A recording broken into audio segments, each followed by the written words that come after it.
یا نہیں، تاکہ اچھی طرح سے ہم قبل اس کے کہ مرنے کے بعد جو آگ ہمارا انتظار کر رہی ہے ہم اس آگ میں جائیں، اس سے پہلے کہ ہم اللہ رب العزت کے سامنے اپنی تمام اعمال، اپنے ایمان اور عقیدے کے جواب دہ ہوں، ہم اسی دنیا کے اندر آنکھ بند ہونے سے پہلے اپنے اپنے گریبانوں میں منہ ڈال کر کے سوچ کر ہم اپنی اصلاح کریں۔ تعصب یہ انسان کو اندھا بنا دیتی ہے، اور تعصب ایک ایسی بلا ہے جس نے بڑے بڑے عقل مندوں کو بھی راہ ہدایت سے دور رکھا ہے۔ اس لیے اسلام کے اندر نبی کریم صلی اللہ علیہ وسلم نے فرمایا کہ جو تعصب کرتا ہے میں اس سے بری ہوں۔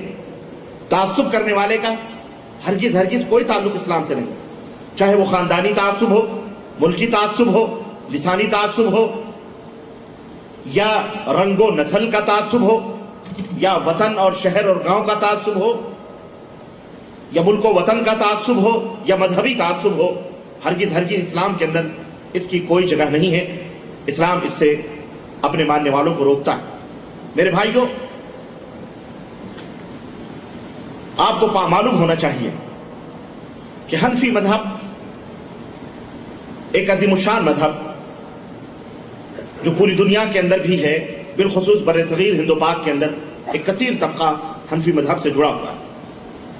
اسی حنفی مذہب میں کئی مذاہب متفرق ہوئے، اور کئی مذہب اور ان میں کئی ٹکڑے ہوئے، جن ٹکڑوں میں سے ایک ٹکڑا آج تک اپنے آپ کو اہل السنہ والجماعہ یعنی اہل سنت والجماعت کے نام سے معروف، جو اپنے آپ کو ہمارے ملکوں کے اندر سنی بھی کہتے ہیں، اور پھر جب دوسری جماعتوں نے بھی انہیں سنی اپنے آپ کو اہل سنہ والجماعہ کہنا شروع کیا، یا وہ بھی اہل سنت والجماعت میں سے اپنے آپ کو جب کہنا شروع کرتے ہیں تو وہ اپنے آپ کو کہتے ہیں کہ ہم مسلک اعلی حضرت پر، یعنی اب وہاں سے سنت سے الگ ہو کر کے، یعنی اہل سنت والجماعت میں سے اپنے آپ کو دعویٰ کرتے ہوئے اپنے دوسرے احناف، برادران احناف سے الگ ہونے کے لیے، جو حنفی لوگ ہیں ان سے الگ ہونے کے لیے یہ اپنے آپ کو کہتے ہیں کہ ہم سنی حنفی مسلک اعلی حضرت پر، اعلی حضرت کو ماننے والے لوگ ہیں۔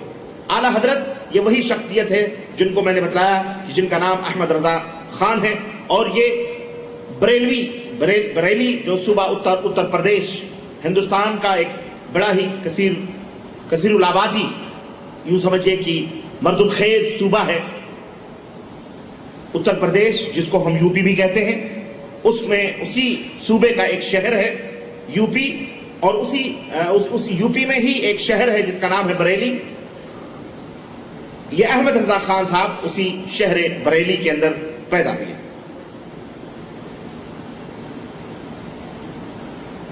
جن کی طرف آج یہ اپنے آپ کو بریلوی بھی کہتے ہیں منسوب ہو کر کے، احمد رضا خان بریلوی، اور اسی وجہ سے ان کے مسلک پر چلنے والے اپنے آپ کو بریلوی بھی کہتے ہیں۔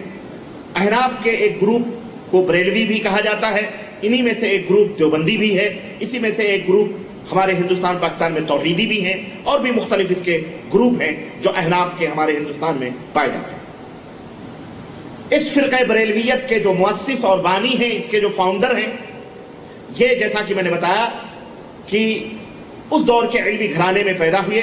ان کے والد کا نام نقی علی تھا اور دادا کا نام رضا علی تھا، جن کا شمار احناف کے مشہور علماء میں سے ہوتا ہے۔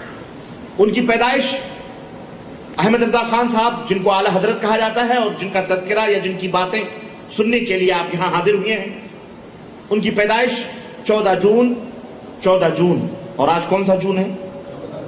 15 جون۔ اللہ اکبر!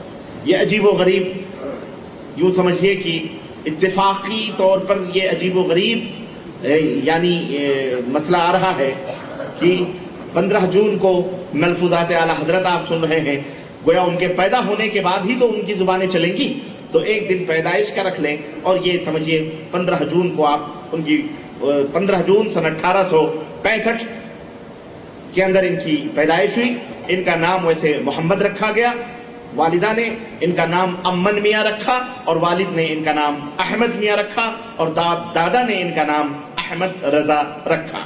لیکن جب احمد رضا ان ناموں میں سے کسی پر بھی مطمئن نہیں ہوئے تو انہوں نے اپنا نام عبد المصطفیٰ رکھا۔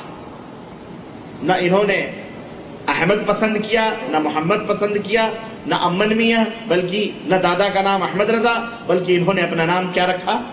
عبد المصطفیٰ. اور خط و کتابت میں اسی نام کا وہ استعمال کرتے رہے.